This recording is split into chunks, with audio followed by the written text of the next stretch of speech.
Hey there, spiritual maniacs. Warm greetings to you from the beautiful snow covered hills of central New York. Getting ready to record a Spiritual Almanac podcast for Wednesday, January 27th. Today we're looking at a poem by the medieval Hebrew poet and philosopher Moses ibn Ezra.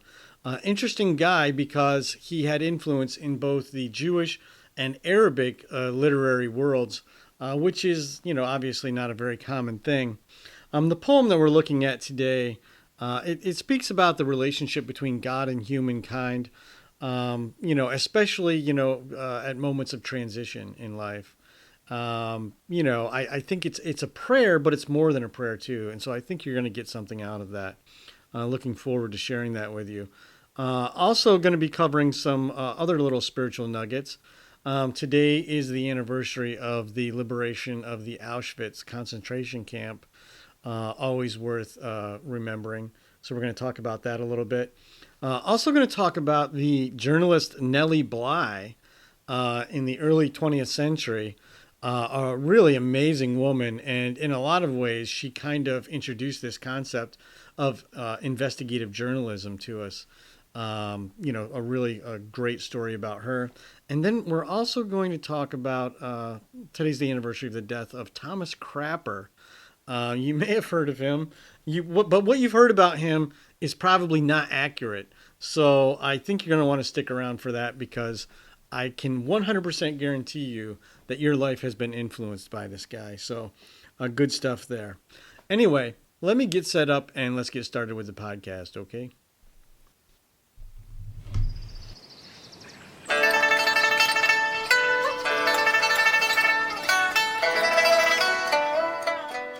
Well, welcome to a Spiritual Almanac. It's Wednesday, January 27th, 2021.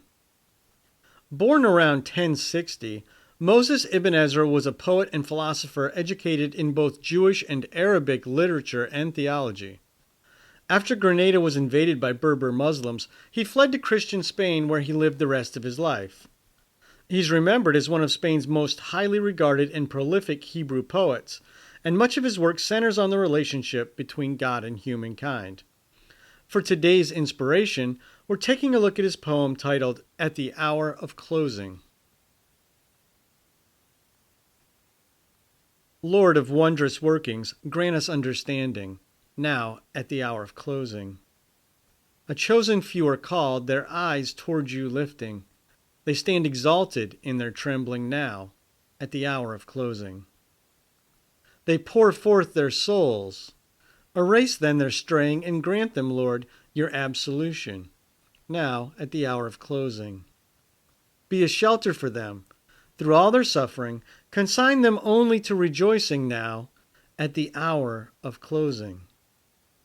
Show them your compassion, in your justice turning on all who brought oppression to them, now at the hour of closing. Recall their father's merit, and count it as merit for them.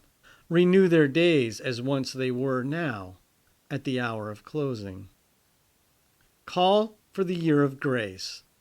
The remnant flocks returning to Ohalaba and Ohala, now, at the hour of closing.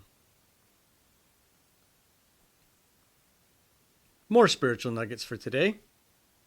On this day in 1945, Russian soldiers liberated the Auschwitz concentration camp.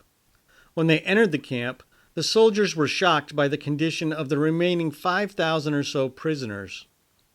Red Army General Vasily Petrenko, commander of the 107th Infantry Division, said, "I was shocked by the Nazis' indescribable hatred toward the inmates who had turned into living skeletons. I read about the Nazis' treatment of Jews in various leaflets, but there was nothing about the Nazis' treatment of women, children, and old men. It was in Auschwitz that I found out about the fate of the Jews." Anne Frank's father, Otto Frank, was among those liberated at Auschwitz, but it was too late for the estimated 1.5 million people killed at the camp. Today marks the death of the journalist Nellie Bly in 1922. She was born Elizabeth Cochran, and as a teenager wrote a passionate rebuttal to an article that appeared in the Pittsburgh Dispatch titled, "What Girls Are Good For." The editor was so impressed by her writing that he hired her and gave her the pen name Nellie Bly after the title character in a song by Stephen Foster. But she struggled to land serious assignments because of her gender, so she pretended to be mentally ill to gain access to the Blackwell's Island Insane Asylum in New York and wrote a 6-part expose on the brutal treatment of the mentally ill. It was later published in book form under the title 10 Days in a Madhouse. Bly's reporting made her the most famous journalist in the nation, giving her a platform to champion women's rights and other social causes. And today also marks the death of Thomas Crapper in 1910. If cleanliness is next to godliness, Crapper is a saint. Although it's a myth that he invented the flush toilet, Crapper was an evangelist for sanitary plumbing. He was the first to establish public showrooms for the display of sanitary wares and is largely responsible for popularizing the toilet and indoor plumbing.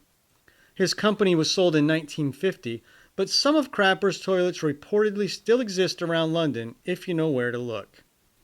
I guess we should all add Thomas Crapper to the list of things we're thankful for today, and that's today's Spiritual Almanac.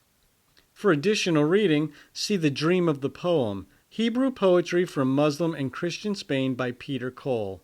There's a link in the description. A Spiritual Almanac is a production of Granola Soul.